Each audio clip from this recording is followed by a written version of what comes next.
தமிழகத்தின் ஸ்ரீரங்கம் சட்டப்பேரவை தொகுதி இடைத்தேர்தலில் இதுவரை எண்ணப்பட்ட வாக்கு முடிவுகளின் பிரகாரம் அனைத்திந்திய அண்ணா திராவிட முன்னேற்றக் கழகம் தொடர்ந்து முன்னிலை பெற்றுள்ளது. இதுவரை எண்ணப்பட்ட வாக்குகளின் பிரகாரம் அதிமுக வேட்பாளர் 40,000க்கும் அதிகமான வாக்குகளினால் முன்னிலை பெற்றுள்ளதாக தேர்தல் அதிகாரிகள் குறிப்பிட்டுள்ளனர்.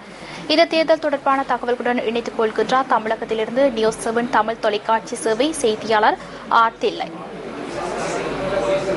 தமிழகத்தில் மத்திய மாவட்டமான திருச்சி மாவட்டத்தை சார்ந்த ஸ்ரீரங்கம் தொகுதிக்கு இடைத்தேர்தல் நடைபெற்றுள்ளது. அதன் வாக்குகள் தற்போது எண்ணப்பட்டு வருகின்றன. இந்த தொகுதி தமிழகம் முழுவதும் மிகவும் ஆவலுடன் எதிர்பார்க்கும் ஒரு தொகுதியாக மாறியுள்ளது. முன்னாள் முதலமைச்சரும் அனைத்திந்திய அண்ணா திராவிட முன்னேற்ற கழக பொதுச் செயலாளருமான செல்வி ஜெயலலிதா இந்த தொகுதியிலிருந்துதான் போட்டியிட்டு வெற்றி பெற்று ஏற்கனவே முதலமைச்சராக பதவி வகித்து வந்தார். அண்மையில் அவர் மீதான ஒரு வழக்கு நிமித்தம் நீதிமன்ற தீர்ப்பை அடுத்து அவர் பதவி இழக்க நேரிட்டது. அதைத் தொடர்ந்து அந்த தொகுதிக்கு தற்போது இடைத்தேர்தல் நடைபெற்றுள்ளது. இந்த இடைத்தேர்தலில் அஇஅதிமுக சார்பில் வளர்மதி வேட்பாளராக போட்டியிடுகிறார். அவரை எதிர்த்து திராவிட முன்னேற்ற கழகம், பாரதிய ஜனதா, மார்க்சிஸ்ட் கம்யூனிஸ்ட் கட்சிகளின் சார்பில் வேட்பாளர்கள் நிறுத்தப்பட்டுள்ளனர். அந்த தொகுதியின் வாக்குகள் தற்போது எண்ணப்பட்டு வருகின்றன.